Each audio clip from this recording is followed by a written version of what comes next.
you encourage others to donate organs to save others' lives too? There are 18 people who die per day waiting on organ transplants. 90% of Americans support organ donations, but only 30% of them donate. Of this 30%, 3% are Asians. Yes, 3%. Asians, a minority group, are not in favor of donating organs because of misconceptions and uncertainties that they have in donating organs in the culture or with society. In this speech, I'll be touching bases on why American minorities don't donate, and then maybe because they aren't aware of the high demands of organs, the cultural beliefs shy them away from donating, or because they're insecure of their health conditions, class, and society that relates to how they're not capable of donating because they're in poverty and such as that. So first point, they're unaware of the high demands of organ donors that are needed in this country. In 2013, the data from organdonor.gov shows that there are 28,953 people out of 122,962 people who survived because of organ donors. And of these donors, only 1,400 were Asians.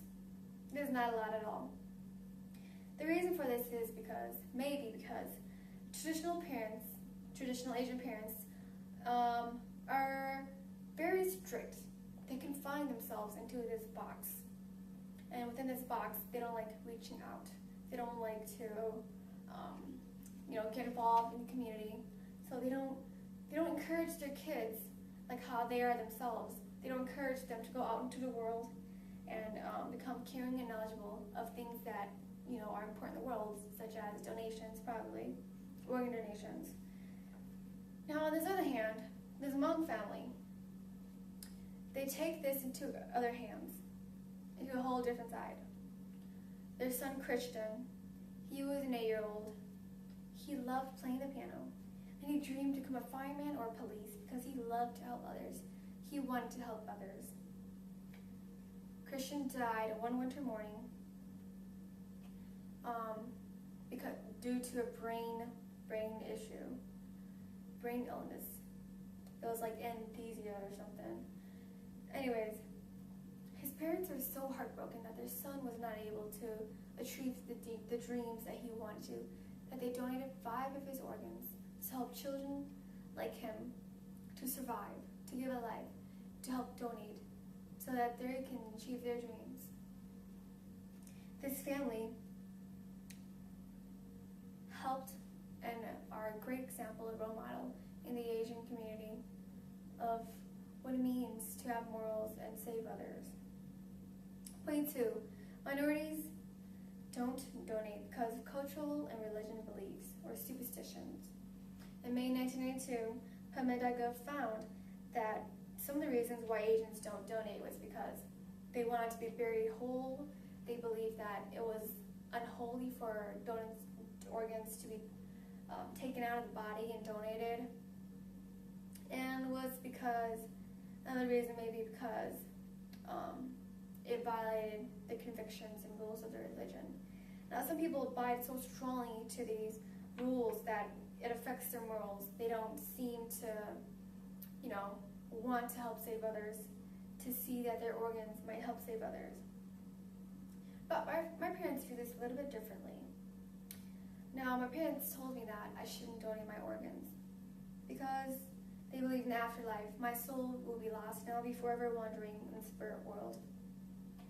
Now, I said to them, what if I was dying and I needed an organ transplant and there was none available? What would you do? How would you feel? Would you go crazy? Would you give me yours? What would you do? And of course, like any parent would say, right? They would say that, of course, they do anything in their power to save their child. And that's what my parents said to me, that they would be willing to give up everything to save my life. So that shouldn't be a cause or excuse, superstition of why you can't donate your organs.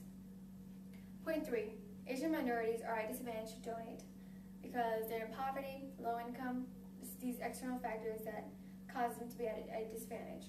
In February 2013, minority.health.gov said that Asian minorities have higher rates of potentially organ-destroying diseases and have less access to qualify for health care. Now, these people, they lack health care services and knowledge, and there may be barriers between them too, like language barriers or income barriers.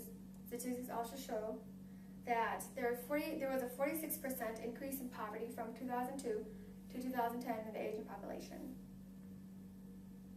This reminds me of a story that, of a lady actually, sorry, not a story. A story where I met a lady at my workplace. I was at Hmong Village, and she was at this vendor right next to me selling her herbal medicines. And so I asked her if she had insurance, because I was advertising insurance. And she said she didn't. Out of curiosity, I asked her, oh, well, why don't you have insurance? She said it's because she doesn't have paperwork in the United States. And she has no way of, getting the money to buy insurance and everything. And it made me realize that these minorities, low income and in poverty, they have so much going on their shoulders that they probably sometimes don't even think of donating organs, of what it means to save others' lives. Statistics show that 56% of them are on waiting lists to get organs, and there is about only 30 or so % of them who actually donate organs. This just shows the disadvantage that Asian minorities have in donating organs. Now, overall, all these aspects may be causes why they're not donating organs.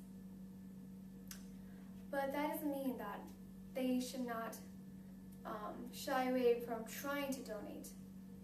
They can try to improve their health. They can not believe so strongly in these superstitions and prophecies in their culture that will affect their morals.